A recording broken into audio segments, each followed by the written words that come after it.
श्री स्वामी समर्थ. तू आयुष्यभर सगळ्यांसाठी जगलीस, घरांसाठी, मुलांसाठी, नात्यांसाठी. पण कधी असा क्षण आला का की तुला वाटलं आता मला कोणी समजून घ्यायला हवं? स्त्री मजबूत असते असं सगळे म्हणतात, पण तिचं मन किती प्रश्न विचारत असतं हे फार कमी लोकांना माहिती असतं. माझ्या त्यागाची किंमत काय? मी स्वतःसाठी विचार करणं चुकीचं आहे का? मी एकटी तर पडणार नाही ना? या सगळ्या प्रश्नांची उत्तरं आज आपण शोधणार आहोत. भगवद्गीतेत गीता म्हणजे फक्त युद्धभूमीवरचा उपदेश नाही. गीता म्हणजे आजच्या स्त्रीचा मनाला दिलेला आधार आहे. जर तू आई असशील, पत्नी असशील, सून असशील किंवा फक्त एक संवेदनशील स्त्री असशील तर हा व्हिडिओ तुझ्यासाठी आहे. शांत बस, मन मोकळं ठेव, कारण आज भगवद्गीता तुझ्याशी बोलणार आहे. तू सकाळी उठतेस, घर आवरतेस, सगळ्यांसाठी विचार करतेस, पण कधी स्वतःसाठी थांबतेस का? तू आई आहेस, पत्नी आहेस, सून आहेस, मुलगी आहेस, पण या सगळ्यात तू स्वतः कोण आहेस? हा प्रश्न कधी मनाला येतो का? स्त्रीचं मन गीता काय सांगते? भगवद्गीतेत भगवान श्रीकृष्ण अर्जुनाला उपदेश करत असेल तर गीतेतील प्रत्येक शब्द स्त्रीच्या मनालाही तितकाच लागू होतो. कारण दुःख स्त्रीलाही होतं, भीती स्त्रीलाही वाटते आणि प्रश्न स्त्रीच्या मनातही असतात. स्त्री आणि कर्तव्य. गीता म्हणते, तुझं कर्म तू कर, पण त्यांच्या फळाची अपेक्षा चिंता करू नकोस. पण स्त्री म्हणते, मी सगळं करते तरी माझं कौतुक का होत नाही? गीता सांगते, तू जे करतेस ते कर्तव्य म्हणून कर. ओळख मिळेल की नाही याची भीती मनात ठेवू नकोस. स्त्रीचा त्याग योग्य की अयोग्य? गीता कधीच सांगत नाही की तू स्वतःला संपव. गीता सांगते, तू स्वतःला विसरून त्याग करू नकोस. कारण ज्याला स्वतःची किंमत माहीत नाही तो दुसऱ्याला खरा आधार देऊ शकत नाही. मनातील अपराध भाव. अनेक स्त्रिया म्हणतात, मी स्वतःसाठी विचार केला तर मी स्वार्थी ठरेन. पण गीता स्पष्ट सांगते, स्वतःची काळजी घेणं हा स्वार्थ नाही, तो आत्मधर्म आहे. आज स्वतःला एक प्रश्न विचार, मी जे करते ते प्रेमातून आहे का की भीतीतून? स्त्रीने मजबूत व्हायला आवाज वाढवायची गरज नाही. तिला स्वतःच्या मुलांची जाणीव झाली की ते आपोआप स्थिर होते. गीता स्त्रीला प्रेम, नाती आणि मर्यादा याबद्दल काय सांगते? नात्यामध्ये हरवलेली स्त्री. स्त्रीचं आयुष्य नात्याच्या भोवती फिरतं. आई, वडील, पती, मुलं, सासर सगळ्यांसाठी ती स्वतःला बदलत जाते. पण एका टप्प्यावर ती स्वतःलाच विसरते. मी नेमकी कोणासाठी जगते आहे? गीता आणि प्रेमाचा खरा अर्थ. गीता प्रेम नाकारत नाही, पण गीता सांगते, बंधन असलेले प्रेम दुःख देतं. जेव्हा प्रेम अपेक्षावर आधारलेलं असतं तेव्हा ते हळूहळू वेदनेत बदलतं. गीता म्हणते, निष्काम भावनेने प्रेम कर, म्हणजे समोरच्याने बदलावं याची अपेक्षा ठेवू नकोस. स्त्री आणि अपेक्षा. स्त्री खूप काही अपेक्षा ठेवत नाही, पण जे थोडं अपेक्षित असतं ते न मिळालं की मन दुखतं. आदर, आपुलकी, थोडं समजून घेणं. गीता सांगते, तुझ्या शांततेची जबाबदारी कोणाच्या हातात देऊ नकोस. पत्नी म्हणून स्त्री गीतेचा दृष्टिकोन. गीता कधीच म्हणत नाही की स्त्रीने सर्व सहनच केलं पाहिजे. गीता सांगते, धर्म म्हणजे अन्याय सहन करणं नाही. तू शांत राहतेस म्हणजे तू कमजोर आहेस असं नाही. पण जेव्हा तुझ्या आत्म्याला दुखतं तेव्हा कोणालाही धर्मच असतो. आई म्हणून स्त्री मर्यादेचं भान. आई म्हणून स्त्री सगळं देते, वेळ, ऊर्जा, भावना. पण गीता सांगते, अतिरिक्त आसक्ती शेवटी दुःख देऊ शकते. मुलावर प्रेम कर, पण त्यांना स्वतःचे आयुष्य जगू दे. मी चुकीची तर नाही ना? स्त्रीचा अंतर्गत संघर्ष. स्त्री अनेकदा स्वतःलाच दोष देते. नातं तुटलं तर म्हणते, माझीच चूक असेल. पण गीता स्पष्ट सांगते, प्रत्येक नात्यात दोन कर्मे असतात. सगळं ओझं एकटीने उचलू नकोस. मर्यादा म्हणजे स्वार्थ नाही.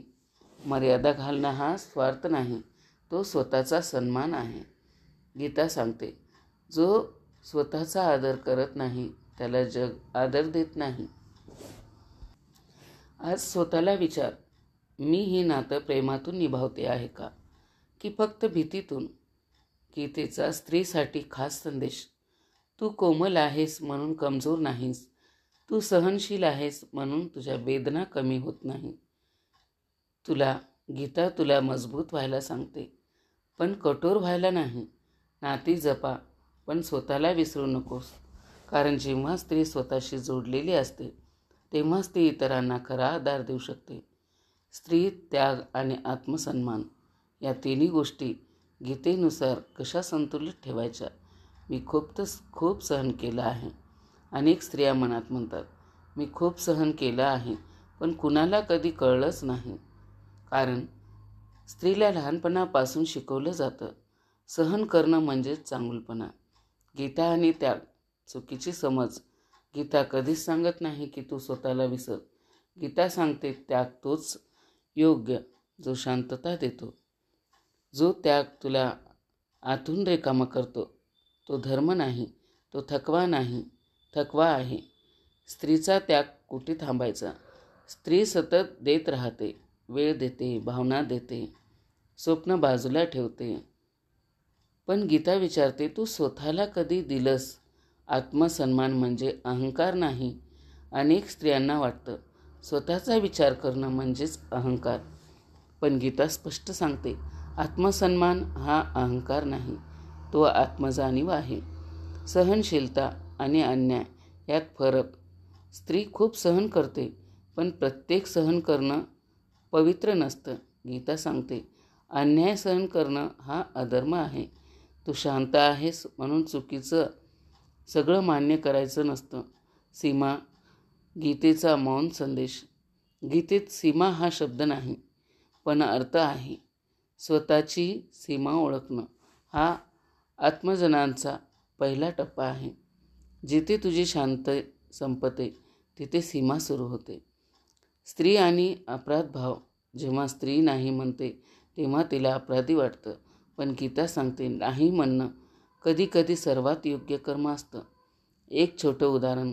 कल्पना कर, एक दिवा सतत इतरांना उजेड देतो, पण जर त्याला तेलच उरलं नाही तर तो दिवा विझतो. स्त्री ही अशीच आहे. गीतेनुसार स्त्रीची खरी ताकद, तुझी ताकद तुझ्या सहनशक्तीत नाही, ती आहे तुझ्या शहाणपणात. कधी थांबायचं हे ओळखण्यात. अंतर्मनाशी संवाद. आज स्वतःला विचार, मी जे सहन करते आहे ते प्रेमासाठी आहे का, की फक्त सवयीसाठी? गीता स्त्रीला तुटायला शिकवत नाही, ती तिला स्थिर व्हायला शिकवते. स्वतःला जपणारी स्त्री स्वार्थी नसते, ती शहाणी असते. मन कधी शांत होतं. सगळे असूनही मन शांत होत नाही. बाहेरून सगळं ठीक दिसतं, पण आतून चिंता असते. स्त्रीचं मन सतत काहीतरी विचार करत असतं. चिंता. गीतेचा स्पष्ट संदेश. गीता चिंता नाकारत नाही, पण ती विचारते, तू जे तुझ्या हातात नाही त्याची चिंता का करतेस? कर्तव्य कर, पण भविष्य मनावर ओझं बनू नकोस. सगळं माझ्यामुळेच. अपराध भाव. घरात काही बिनसलं की स्त्री लगेच स्वतःला दोष देते, पण गीता सांगते, प्रत्येक कर्माला अनेक कारणं असतात. सगळ्यांची जबाबदारी तुझी एकटीची नाही. भीती हरवण्याची, एकटेपणाची. मला कोणी सोडून तर जाणार नाही ना, मी एकटी तर पडणार नाही ना. गीता सांगते, ज्यांच्यावर तू अवलंबून आहेस तो कायम राहीलच याची खात्री नसते, पण जो तुझ्या आत आहे तो कधी सोडत नाही. नियंत्रणाची गरज. मनाचा थकवा. स्त्री सगळं नियंत्रणात ठेवायचा प्रयत्न करते, घर, नाती, भविष्य.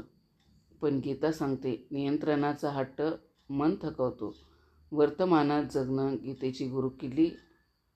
काल गेलेलं आहे, उद्या अजून आलेलं नाही, पण स्त्रीचं मन दोन्हीकडे अडकलेलं असतं. गीता सांगते, आजमध्ये राहा, मन शांत करण्याचा छोटासा अभ्यास कर. अभ्यास आता. तुला एक खोल श्वास घ्या आणि हळूच सोडा. मनाला सांगा, आता जे आहे ते पुरेसं आहे. मी अपुरी आहे. ही भावना अनेक स्त्रियांना वाटतं, मी पुरेशी नाही. पण गीता सांगते, तू जशी आहेस तशीच पूर्ण आहेस. गीतेचा स्त्रीसाठी दिलासा. तू सगळं सोडू शकत नाहीस हे गीता सांगते, पण तू मनावरचं ओझं सोडू शकतेस. चिंता कमी होईल जेव्हा विश्वास वाढेल आणि विश्वास तुझ्या आतून सुरू होतो. वृद्धत्व, एकटेपणा आणि स्वीकार. या टप्प्यावर गीता स्त्रीला कसा आधार देते. आता माझं काय उरलंय? एक काळ होता जेव्हा घर माझ्या भोवती फिरायचं. आता घर चालतं, पण माझी गरज कमी झाली आहे. हा टप्पा अनेक स्त्रियांना शांतपणे सहन करतात. गीता आणि वृद्धत्व शेवटी नाही बदल. गीता वृद्धत्वाला शेवटी म्हणत नाही. ती सांगते, हा आयुष्याचा नवा अध्याय आहे. शरीर थकत नाही, पण आत्मा नाही. एकटेपणा सगळ्यात मोठी वेदना. आजूबाजूला माणसं असतात, पण बोलायला कोणी नसतं. गीता सांगते, तू कधीच एकटी नसतेस. जो तुझा श्वास चालवतो तो तुझ्या जवळच आहे. दुर्लक्ष आणि न बोललेलं दुःख. मुलं मोठी होतात, त्यांचं जग वेगळं असतं, पण आईचं मन तिथेच थांबतं. गीता सांगते, अपेक्षा कमी केल्याशिवाय शांतता येत नाही. शरीर साथ सोडत नाही. सोडतं तेव्हा मन काय करावं, वेदना वाढतात, शक्ती कमी होते. गीता सांगते, शरीर मी नाही, मी शरीराचा पाहुणा आहे. हा विचार वेदना कमी करत नाही, पण मनाला आधार देतो. आठवणी आणि पश्चाताप. आयुष्य मागे वळून पाहिलं की वाटतं, हे वेगळं केलं असतं तर. गीता सांगते, जे झालं ते कर्म होतं. आता पश्चाताप नव्हे, स्वीकार अवश्य आहे. वृद्ध स्त्रियांसाठी छोटा ध्यानक्षण. डोळे बंद करा. मनात म्हणा, माझं आयुष्य व्यर्थ नव्हतं. गीतेचा दिलासा. तू कोणासाठी उपयोगी आहेस यावर तुझं मूल्य ठरत नाही. तू आहेस म्हणूनच तू मौल्यवान आहेस. हा टप्पा निरंतर नाही. हा टप्पा शांततेचा आहे. स्त्रीचा आत्मा, भक्ती आणि मोक्षाचा मार्ग. गीतेनुसार आता मला काही सिद्ध करायचं नाही. आयुष्याच्या एका टप्प्यावर स्त्री मनात म्हणते, आता मला कुणासाठी काही सिद्ध करायचं नाही. हा थकवा नसतो, ही परिपक्वता असते. गीता आणि आत्मा स्त्रीसाठी खोल संदेश. गीता सांगते, तू शरीर नाहीस, तू मनही नाहीस, तू त्या सगळ्यांची साक्षी आहेस. हा विचार स्त्रीला खूप हलका करतो. भक्ती मागणं नाही, विसावा. अनेक स्त्रिया देवांपुढे फक्त मागतात, पण गीता सांगते, खरी भक्ती म्हणजे मागणं नाही, ती म्हणजे विसावा. एकटेपणा. भक्तीत कसा बदलतो. जेव्हा माणूस दूर जातात तेव्हा देव जवळ येतो आणि तेव्हा मन बोलायला शिकतं. वैराग्य. जग सोडणं नव्हे. वैराग्य म्हणजे जग सोडणं नाही. वैराग्य म्हणजे जगाशी चिकटून न राहणं. स्त्रीसाठी हा फार सुंदर टप्पा असतो. मृत्यूची भीती. गीतेचा दिलासा. मृत्यू भीतीदायक वाटतो, पण गीता सांगते, जन्म आणि मृत्यू कपड्यासारखे आहेत. आत्मा कधीच मरत नाही. स्त्रीचं जीवन अपूर्ण नाही. तू आई होतीस, पत्नी होतीस, सून होतीस, पण या सगळ्या पलीकडे तू आत्मा आहेस. डोळे बंद करा. मनात म्हणा, मी सुरक्षित आहे, मी स्वीकारलेली आहे, मी पूर्ण आहे. गीता स्त्रीला बंद करायला शिकवत नाही. ती तिला शांत व्हायला शिकवते. आणि शांत स्त्री सगळ्यात शक्तिशाली असते. जर हे शब्द तुझ्या मनाला स्पर्श करत असतील तर समज, गीतेचा संदेश तुझ्यापर्यंत पोहोचला आहे. शांत राहा, स्वतःशी जोडलेली राहा. भगवान तुझ्या आतच आहे. आयुष्यात या गोष्टीकडे कधीच लक्ष देऊ नका. जाणून घेण्यासाठी हा व्हिडिओ बघा. मैत्रिणींनो, हा माहितीपूर्ण व्हिडिओ तुम्हाला कसा वाटला नक्की कमेंट करून सांगा. चॅनलवरती जर नवीन असाल तर चॅनलला सबस्क्राईब करा. श्री स्वामी समर्थ.